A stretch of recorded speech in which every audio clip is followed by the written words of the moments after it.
பொதுச் செயலாளர் அன்புக்குரிய நண்பர் பேரரசு அவர்களே மற்றும் வாழ்த்து சென்ற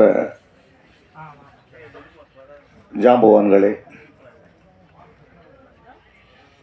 இன்னைக்கு இந்த மேடை வள்ளிமலை வேலன் மேடை. இந்த மேடையில் நம்ம பேசுகிற வார்த்தைகள் வாழ்த்துகின்ற வார்த்தைகளாக தான் இருக்கணும். அப்படி தான் எல்லாரும் எதிர்பார்க்குறாங்க. எல்லாமே அவங்க வள்ளிமலையிலேருந்து வந்திருக்காங்க. இந்த படத்தின் கதாநாயகன் நாகரத்னம் மிக சிறந்த ஒரு மனிதர். என்னுடைய சீரியலில் நடிக்க மோகன் கூட்டிகிட்டு வந்தார். மோகன் எனக்கு கேமராமேனாக இருந்தார். அப்போ அவர் நடித்தார். நடிக்கும்போதே சொன்னேன், டைலாக் நல்லா பேசுகிறாரு, ஆள் பார்க்குறதுக்கு நம்ம பழைய மண்வாசனை பாண்டியன் மாதிரி இருக்காரு. என்ன அது உண்மையாக நாகரத்னம் தெரியும். ஸோ அது மாதிரி இன்றைக்கி அதே மாதிரி ஒரு கதாபாத்திரத்தை நம்ம மோகன் கேமராமேனாக தான் அவர், என்னுடைய கேமராமேன் அவர் அப்படி ஒரு கதாபாத்திரத்தை கிராமிய பாணியில் ஒரு கதாபாத்திரத்தை உருவாக்கி அவருக்கு ஒரு அற்புதமான கேரக்டரை கொடுத்துருக்காரு. நம்ம அந்த பாட்டையும் அந்த ட்ரெய்லரையும் பார்க்கும்போது அதுலேருந்து தெரியுது. நிச்சயமாக படம் நல்லா வந்திருக்கிற நம்பிக்கை எனக்கு இருக்குது, உங்களுக்கும் இருக்கும். இதை நம்மளுடைய பத்திரிகை மீடியா நண்பர்கள் எல்லாருமே எங்கள் நண்பர்கள் தான். நான் ஒருத்தர் பேர் சொன்னால் ஒருத்தருக்கு வச்சுப்பாங்க. அதனால் அத்தனை பேருமே என்னுடைய நண்பர்கள் தான். நீங்கள் இந்த படத்தை ஒரு சிறப்பு வைத்தியம் செஞ்சு இதை மக்களிடத்தில் கொண்டு செல்லணும். அவங்க இது ஒரு படம் எடுத்துட்டால் மட்டும் படாது. நான் கூட இப்போ ஒரு படம் ரிலீஸ் பண்ண, அதாவது ரொம்ப கஷ்டம், தேட்டர் கிடைக்கிறது ரொம்ப கஷ்டம். சின்ன படங்களுக்கு தேட்டரே கிடையாது. அதையும் மீறி நீங்கள் நல்ல விளம்பரம் பண்ணணும். படம் எடுக்கிறதே முக்கியம் கிடையாது. படம் பட்ஜெட் போடும்போது இன்றைக்கி இருக்கிற சூழ்நிலையில் ஒரு உதயகுமார் சார் சொன்னார், ஒரு நம்ம வி சேகர் சார் சொன்னார், அந்த காலகட்டங்கள்லாம் வேறு. இப்போ படம் எடுக்கும்போது நானே கிட்டத்தட்ட ஒரு வருஷம் படம் எடுக்கணும்னு போகிறது வர்றது இப்படி பேக் அடிச்சுட்டே இருக்கேன். என்னென்னா ஆர்டிஸ்ட் இருந்தால் எடுக்கணும், என்ன வேணும், அப்படி ஒரு பயம்லாம் இருக்குது. கதையை கதை மேலே நம்பி பந்தயம் கட்டலாம். படம் அந்த மாதிரி படமும் ஒரு 100 படத்தில் ஒரு 5 படம் ஜெயிக்குது, அதுவும் இல்லைன்னு சொல்லலை. ஆனால் இன்றைக்கி கிட்டத்தட்ட 35 வருஷம் 37 வருஷமாக அந்த ஃபீல்டில் இருக்கோம். நமக்கு இன்னமும் அந்த பயம் வந்துக்கிட்டே இருக்குது. என்ன காரணம்னா, இன்றைக்கி இருக்கிற காலகட்டத்தில் ஒரு படம் எடுக்கணுன்னா முதல்ல விளம்பரத்தை ஃபஸ்ட்டு, விளம்பரம் தான் மெயின். விளம்பரம் இருந்தால் மட்டும்தான் அந்த டிஸ்ட்ரிபியூட்டர் திரும்பி பார்க்குறாங்க, தேட்டருக்காரங்க திரும்பி பார்க்குறாங்க, ஒரு மீடியேட்டர்ஸ் அந்த கொண்டு போகிற மீடியேட்டர்ஸ் திரும்பி பார்க்குறாங்க. முதல்ல விளம்பரத்துக்கு ஒரு பெரிய நீங்கள் விளம்பரத்தை உருவாக்கணும். அப்புறம் தான் நீங்கள் அந்த படத்தை பற்றியே நீங்கள் அந்த ப்ரொமோஷன்ஸில் முதல்ல கவனம் செலுத்தணும். அதை இன்றைக்கி நான் என்னுடைய நண்பர் மோகனுக்கு நான் இது ஒரு வேண்டுதலாக வைக்கிறேன். இன்னொரு விஷயம் என்னென்னா, எல்லாருமே பேசுனாங்க, ஒரு சிறப்பு கதை சொன்னாங்க. அந்த காலழியன், அதாவது அவர் சொன்னார், நான் இன்றைக்கி வரும்போது மோகன்கிட்ட சொன்னேன், என்னை கூப்பிட்டம்போது, மோகன் நான் செப்பல் வாங்கிட்டு வரட்டுமான்னு கேட்டேன். வேண்டான்னாரு. இல்லை சார், ரிலீஸ் பண்ணதுக்கப்புறம் தான் அப்படின்னாரு. அதனால் ஒரு சால்வை மட்டும் கொண்டு வந்தேன், அவருக்கு ஒரு வாழ்த்து சொல்லி சால்வை போடுறதுக்காக.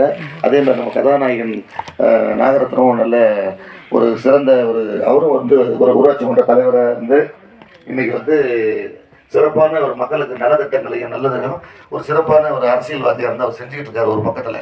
இப்போ அவர் சினிமாவுக்குள்ளே வந்துட்டுருக்காரு. ஒரு அரசியல்வாதி சினிமாவுக்குள்ளே வந்திருக்காரு. இப்போ எங்கள் அண்ணன் உதயகுமார் அண்ணன் சொல்லிட்டு போட்டார், ஒரே வார்த்தை டப்புக்கு எங்களெல்லாம் மேடையில் வச்சுட்டு, அரசியல்வாதிங்க ஏன் சினிமாக்குள்ளே வர்றாங்கன்ட்டார். சினிமாக்காரங்க அரசியல்வாதியாக போகும்போது ஏன் நீங்கள் அரசியல்வாதிக்கு சினிமாக்குள்ளே வரக்கூடாது? இது அந்த மேடையா? அது அரசியலில் இருக்கிறவங்க சினிமாவுக்கு வரக்கூடாதா?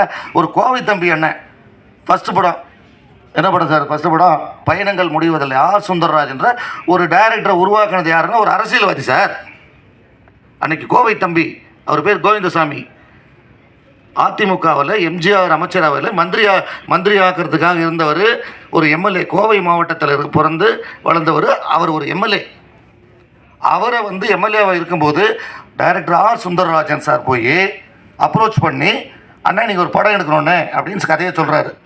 ஒரு அரசியல்வாதி சினிமாவில் வர்றாரு, ஒரு பெரிய ஆர் சுந்தரராஜன் ஒரு டைரக்டரை உருவாக்குறாரு. அந்த மாதிரி பல படங்கள் எடுத்தினார். மணிரத்னத்தை கூட, மணிரத்னம் சார் ஒரு படம் பண்ணார், இதய கோயில்னு. அவர் தான் ப்ரொடியூசர். அரசியல்வாதி சினிமாவுக்கு இல்லைன்னா உடனே சினிமாக்காரன் இது என்ன கதை? இது யாரையும் கெடுக்க முடியாது சார். அரசியல் சினிமாவை கெடுக்க முடியாது, சினிமா அரசியலை கெடுக்க முடியாது. அவர் இருந்தால் இன்னும் கொஞ்சம் வேகமாக பேசியிருப்போம். அவர் போயிட்டார். ஆனால் செய்தி அவருக்கு போகும். இது யாரையும் குறி வச்செல்லாம் பேசக்கூடாது, தப்பு. அது அரசியல்வாதிகள் சினிமாக்குள்ளே ஏன் வர்றாங்க? என்ன கேட்டு போட்டாங்களா உங்களுக்கு?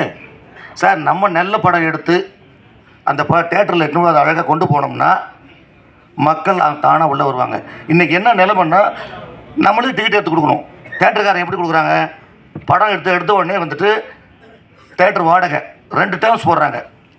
ஒன்று, தேட்டர் மேனேஜர்கள் கவர் வாங்கிட்டு படத்தை போடுறாங்க, ஒரு கண்டிஷன் போடுறாங்க, ஒரு நாளைக்கு நீங்கள் 40 டிக்கெட் எடுக்கணும். அந்த ப்ரொடியூசர் ஒரு வாரத்துக்கு டிக்கெட் நீங்கள் எடுக்கணும்.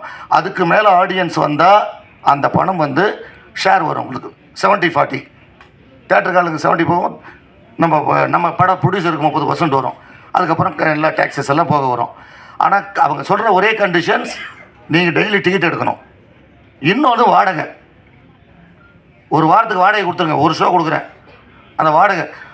அதுக்கப்புறம் உள்ளுக்குள்ள ஒரு கண்டிஷன், என்ன கண்டிஷன் போடுறாங்க சார், நீங்கள் டிக்கெட் எடுத்துட்டால் மட்டும் பத்தாது, உள்ள ஆடியன்ஸையும் நீங்களே கொண்டு வரணுன்றாங்க. இதையெல்லாம் தாண்டி ஒரு படம் ஜெயிக்குதுன்னா அந்த படம் ஒரு சிறந்த படமாக, சிறந்த கதையுள்ள படமாக இருந்தால் மட்டுமே அந்த படம் ஜெயிக்கும்.